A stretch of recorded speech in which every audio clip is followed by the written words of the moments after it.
दोस्तों, अगर आपका ब्रह्मचर्य संकल्प बार बार टूट जाता है तो अब घबराने की बिल्कुल ज़रूरत नहीं है। यह वीडियो आपके लिए है। मैं अपने अनुभव से 6 नियम बताऊंगा जिनका मैं खुद भी पालन करता हूं।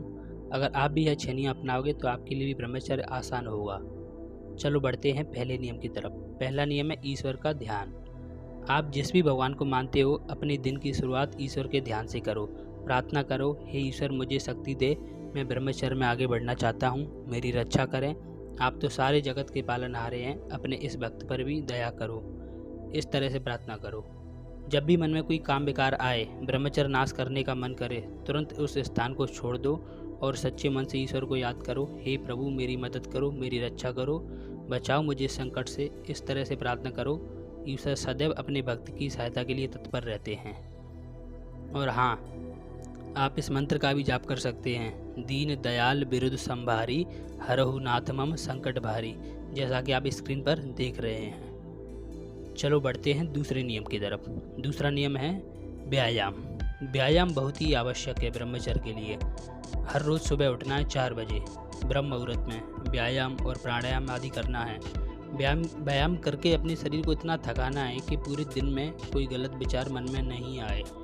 व्यायाम में आप क्या क्या कर सकते हैं? व्यायाम में आप दंड बैठक लगा सकते हैं। आप किसी भी प्रकार का व्यायाम कर सकते हैं जो थोड़ा तगड़ा हो।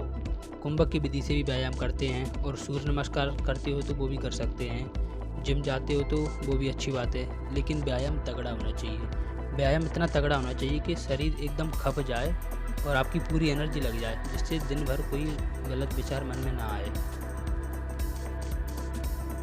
तीसरा नियम है लंगोट। लंगोट अवश्य पहने। मैं तो यह कहूँगा कि अगर आपका मन पर संयम नहीं है तो 24 घंटे लंगोट पहने। रात को सोते समय ढीला रखें। कम से कम 3 महीने लगातार लंगोट पहनना है आपको, जिससे आपका मन और इंद्रियों पर संयम आ जाए, क्योंकि इसके पीछे एक साइंटिफिक रीज़न है। लंगोट से हमेशा मन पर कंट्रोल रहता है। लंगोट के बिना ब्रह्मचर्य अधूरा है, इस बात का हमेशा ध्यान रखना। आपने देखा होगा जो गाँव में पहलवान होते हैं वो हमेशा लंगोट बांधते हैं, जिससे उनका मन पर संयम रहता है। चलो अब बढ़ते हैं चौथे नियम की तरफ। चौथा नियम है पुस्तक अवश्य पढ़ें। किताब जरूर पढ़ना चाहिए। जितने भी ब्रह्मचारी हुए हैं उनकी जीवनी पढ़ें। क्रांतिकारियों का जीवन पढ़ें, जैसे राम प्रसाद बिस्मिल, भगत सिंह, चंद्रशेखर आज़ाद। इनका जीवन जरूर पढ़ें और इनका चिंतन भी करें, कैसे इन्होंने ब्रह्मचर्य से क्रांति ला दी। कुछ किताब भी है ब्रह्मचर्य के ऊपर, जैसे सत्यार्थ प्रकाश, ब्रह्मचर्य के साधन। इनको आप मंगा सकते हैं, ऑनलाइन भी मंगा सकते हैं। चलो बढ़ते हैं 5वें नियम की तरफ। 5वां नियम है भोजन। आपका भोजन कैसा होना चाहिए? भोजन आपका शुद्ध सात्विक होना चाहिए। बाहर की चीज़ें बिल्कुल ना खाएं। तेज़ मिर्च, सफ़ेद नमक, मसाले, ज़्यादा तेल से बनी हुई चीज़ों का प्रयोग बिल्कुल भी ना करें। अब खाएं क्या, ये मैं बताता हूँ। सुबह व्यायाम के बाद आप काजू, बादाम, किशमिश, मूंगफली ऐसी चीज़ें खा सकते हैं। आप इनको रात में पानी में भिगोने डालें, सुबह पानी से निकाल कर साफ़ करके चबा चबा कर खाएँ। और इसके अलावा आप गेहूं का दलिया भी खा सकते हैं। गेहूं का दलिया आप दूध के साथ खा सकते हैं। थोड़ा सा उसमें देसी घी डाल लें, ये भी बहुत ताकतवर और बलवान होता है।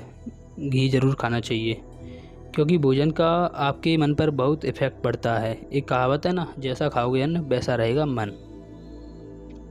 6वां नियम है विचार। विचार कैसे होना चाहिए? देखिए, विचारों का बहुत प्रभाव पड़ता है हमारे जीवन में।